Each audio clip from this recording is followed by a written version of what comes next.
Go ahead and state your name, man. Hey, what's going on, ladies and gentlemen? This is Ruben Paredes, RP Images Fremont on Instagram. You can also catch me at San Miguel Bulls, and that's where you're going to find where I actually produce my type of dogs, my style of dogs. So, located here in Fremont, California, Bay Area.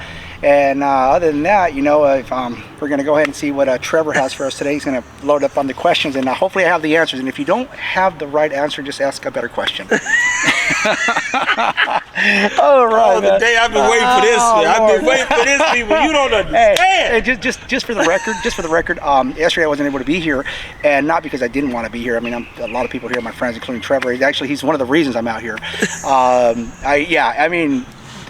had a lot of engagements. My son having his last concert, for high school, and then after that, I have puppies. If you guys don't know, I got 1-month-old puppies, and if you guys know about 1-month-old puppies, it's a shit brigade. So I'm constantly picking up the feces, and excuse the language there with the shit, but it is what it is. And after that, picking up the feces, then I also had a very important breeding to do.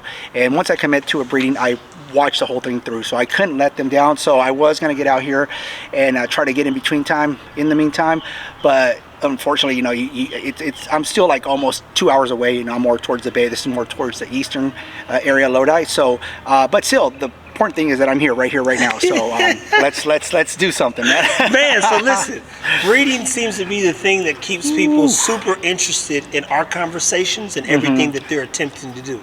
First thing about breeding is you need, who's more important, the male or the female? You know what, that's the, kind of the question about like what came first, the chicken or the egg. I think it's a very loaded question, and I think just as much as you can get a very prevalent, consistent producing male, you can get a beautiful looking male, but his production is just the genetics, the synopsis aren't there. They're not connecting. They're not making, for whatever reason, maybe there's an intercalated strand there that's just not throwing out the information that we want, either it be the head, the feet, or whatever. But on the flip side of it, you can also get the same thing going with females. And the reason I speak on this is because I've had that experience where I got this female, her name was Shuka, as a matter of fact, and just drop dead gorgeous. As a matter of fact, we were going to be to bistro, and she just was not.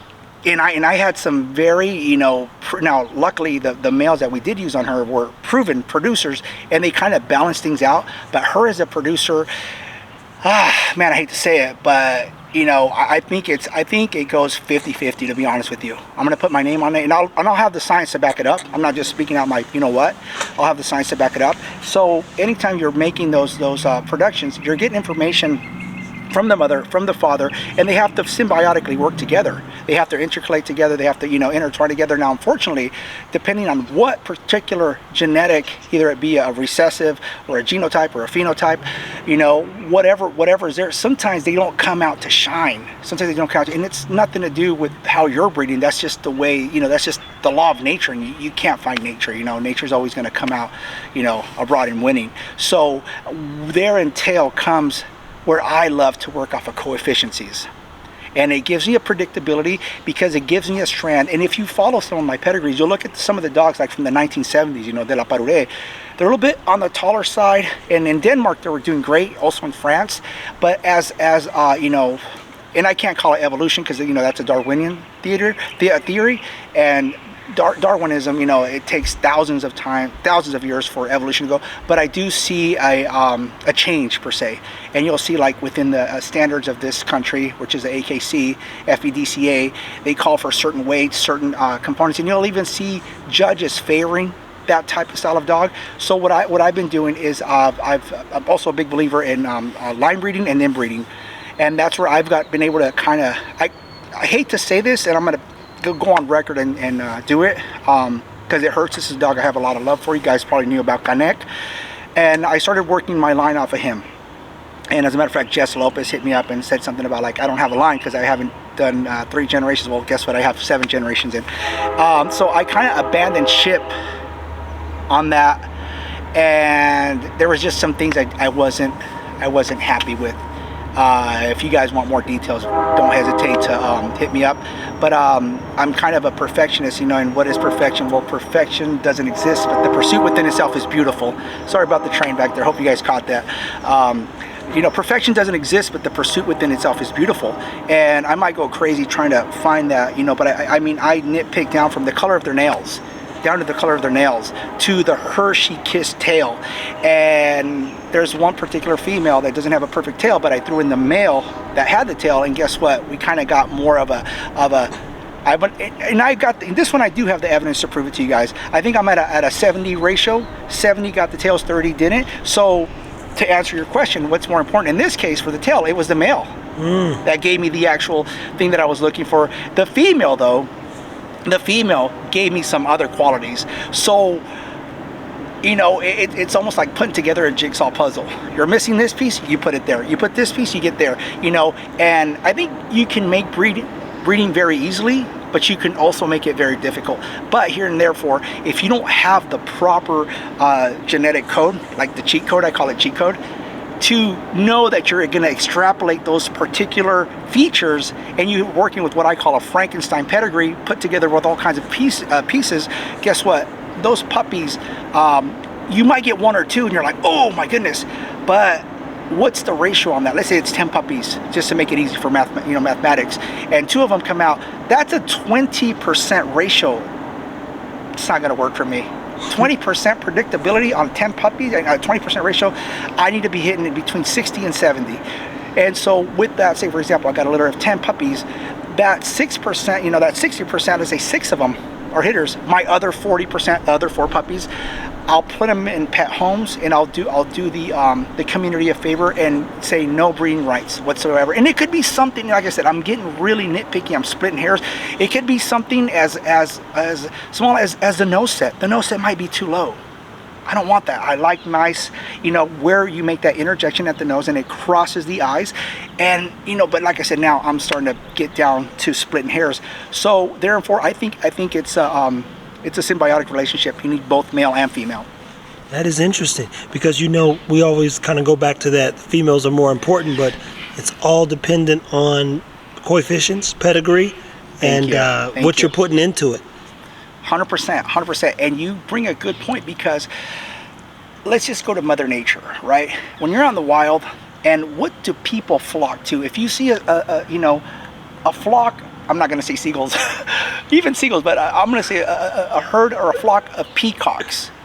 We never pay attention to the female. It's the male with the big plumage and everything. And it's like, whoa, you know, we always go there. Same thing. You see a strand of pheasants. It's the pheasant, the male, that's got the big, long, you know. Why? Because the male is the one that puts on the show. He attracts the female. He puts out his display. And it just doesn't happen with animals. You'll see it in different cultures also. You know, I mean, I just saw this great documentary. We're not going to go into humans. But, you know, just, you know, and so therefore, without even realizing it, you know, subconsciously, and that's nature at work. It's not your fault, my fault, nobody's fault. We always put the pressure on the male. So what happens? We see this male that's just kicking butt at the shows, right? And I'm just going to use a perfect example, and hopefully I'm not speaking out of line. Blue. I mean, you just did a quick video on him. The dog is, you know, he just speaks for himself, and so automatically we flock to the dog. So now, what if we don't bring the right ingredients to the party? You know, we're gonna have a really nasty tasting bowl of punch. But if you bring the right ingredients, he's already bringing his ingredients. You bring the right ingredients, that's when you make magic. You know, now don't take this message the wrong way. You cannot line breed and inbreed for so many generations. I'd stop at 3. I learned this from Dr. Vega, and I learned it. Dr. Kane is more of a reproduction specialist, but she understands genetics to the core. But I saw this even from people that weren't necessarily academically trained, but they were trained through generations. And I'll use a perfect example with my Uncle David, who happens to breed fowl, you know. And, you know, I started watching him, how he was, you know, inbreeding and line breeding, and you would see he went a little bit too far, all due respect, that's my uncle. You know, I would see this lose of vigor at about 5th to 6th generations. But you've got this really tight, coefficiency and a tight little breed. Here's what happens. You bring in a female, and that's called the brood vigor or the brood blood. That's where the magic happens. You bring in that, and I'll just do a quick little depiction of how I do it. works great for me. It's proven, but regardless of who agrees, who disagrees, it works for me. You know, I'll take one dog that I have a lot of respect for. You know, it's usually a male. Why a male? Because a male, you can embark a lot more females versus a female. You get about 3 to 4 tries, depending on how well, you know, how well she responds. You know, you got things that unforeseen variables that you have no control over. You know, that could be pyometra, that could be intercalated. I mean, so many variables. But with the male, the semen's healthy, the dog's healthy, and you can take, if you have the space, 4 or 5 females, boom, boom, boom, boom, boom. Okay, you keep those isolated. Those pairings you're gonna get, and there's another mistake people make. They think just because they're litter mates that they share 100% of their genetic. No. I don't want to go too deep into that. Go ahead. Enlighten me about. So if it's 5 females, you use the same male. What percentage of information does the male distribute to each one of those females? Okay, he is going to distribute 50%, but puppy per puppy, it's individually stated. So the puppies, they're going to get encoded with a certain line of information through the male, female. Okay, you've got your 5 females. Say you do have the space or something. And now I know people that'll do this with up to 10 females. Okay, I wish I had that kind of property. I don't. But that's where you get partners, people you really, really, really trust and have your vision. Because sometimes they want no, let's try this, let's try that. We have a vision. We all have to work together, collaborate, come together. Now, if you have some ideas, of course, influence me. But this is a time and generationally proven process. After those, from each 5 females, you take up your top male and your top female, and you breed those brothers and those siblings together. Not halves, the brother and sister. Exactly. From each one of them. After you breed those, you keep a female, run it back to the father, and there's your dog. There's the line starter. There's your dog. Yep. So you can cut the 5 years, the 5 generations to 3 to start your bloodline. Exactly. But I do know people that have it, but the masses don't understand it. The masses don't foresee it, and the masses don't have the patience. That's why there's such a high turnover rate in the breedings. I mean, with all due respect, I'm just speaking for the Frenchie world. I'm running into a breeder, and maybe I'm exaggerating, but like every other week. I am not kidding. There was a point maybe about 7-8 years ago where down the coast of California, I can almost mention and I'm talking about these remote places up in Humboldt, very, even getting towards the borders of Oregon. I could almost tell you name every single breeder. It's at the point where I just can't. I can't. Even if I was a computer, I don't know if there would be so much massive information or data. But here's the sad part. What happens when you put too much water into a balloon? It eventually it's gonna pop. It's gonna explode. So we've gotten so many breeders that the turnover rate has also inseated itself. So you'll see a breeder that calls himself a breeder, and 1 or 2 years later, or maybe their first whelping, I said, whoa, I'm out, because it's all beautiful when we're out here at the shows and showing our dogs, and we got these beautiful leads, and we're dressed to the gills, and this dog's starting to stuff. That's what a lot of people see, but they don't see the underlying of what it takes to get there, So it's just like anything else, It's repetition's the mother of all skills, decision the father of all actions. If you decide to do it, make sure you do it in a repetitive, predictable manner, and that's science. That's what science is, And I'm going to try to repeat Mr. Escaleto. I'm a man of science. No, I'm just kidding. So I don't know if I went too astray with that answer, because it's actually even more complicated. I just don't want to undulate it. I want to keep it nice and precise and straight to that. I've been accused of that. Of like, whoa, I said we started here, but you're like on the 9th dimension now, dude. Come back. So hopefully I didn't go too far. I have to pull him out of the matrix every now and then. People know. I think they need to know the details to the best of your ability, and I think that's probably one of the simplest ways you probably explained it in a good while. And I'm not making this up. This is stuff that autosome. I think the book. I don't know the ISB. Autosome diseases and genetics. They talk about that, you know. How and when it's you breathe too close and the things that come from all that. exactly. It's good to know, people. Go get that book so you can go and learn something specific about how things are passed along and how to prevent even issues. Exactly, and then therefore entails certain types of testing, right? You know, like you know, some tests are prevalent where a dog is a carrier, and you know, phenotypically is not displaying it, you know, but you know, recessively, and you know, can pass on those certain traits. So now not only are we just looking at the aesthetics of how the dog looks, we also have to look at the internal workings of the dog, you know. It's been proven that BRAC1 passes along. You know, it took 20 years for her to prove that point, but it's a proven point now, and there are women who are making adjustments as soon as they get wind of it, so they don't have to go through the same trouble that their mother or grandmother may have had to deal with. So There exactly, and so we're armed with so much knowledge, and you know, and I keep going to the you know, that one slogan. I think it came up with you. We were on a live, and it just hit me, and I was like, you know, don't find a dog, find a mentor. And because even that mentor was mentored, Yeah. and that mentor of that mentor was mentored, and some of those techniques and some of those ideas, you know, they change, and we come with more conclusive evidence, and we have more understanding, because science is ever evolving consistently. And you kind of, you know, some stuff might be irrelevant for our generation, but the next generation, you know, you bet your sweet tootie it's going to be applicable, you know.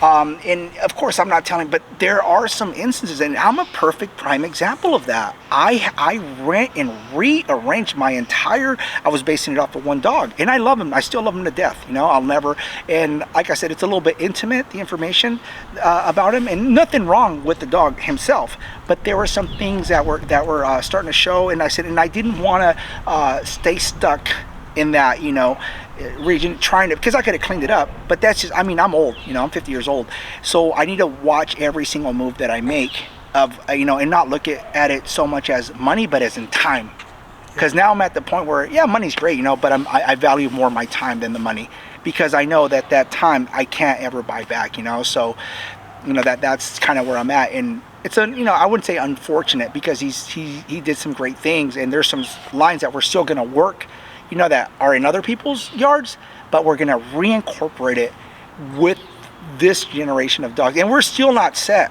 with this generation of dogs, but we started really strong. This litter came, oh my God, I'm getting goosebumps, and it's hot out here, guys. And you know, so hopefully with that, you know, I have 2 people in mind right now currently that we can, you know, work off of that, but at the same time taking notes. And you'll see with this litter, there's things that are happening that haven't happened with other litters. Like, first thing that I noticed, usually my dogs take 10 to 14 days for their eyes to open. 14 is a little delayed, but it happens. I have these puppies opening their eyes at 8 weeks of age, after 8 days of age. You know, other things like how, at what time where they're starting to take their first steps. It was 2 weeks. They weren't walking perfectly, but they were already looking for that sense of balance and looking around and stuff. So, okay, that's interesting. They were 3 weeks old.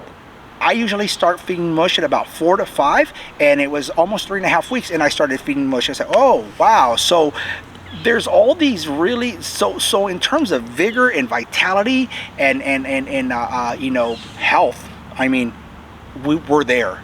Now, how do they turn out as time goes by? You got to let time take its time.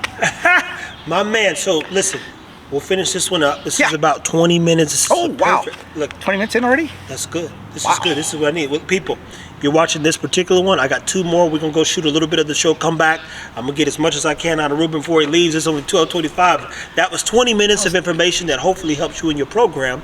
And the title of this video will be How to Start a Line. Getting tacos now. Take care of yourself, people, and as always, take care of your dogs. Oh, that was 20.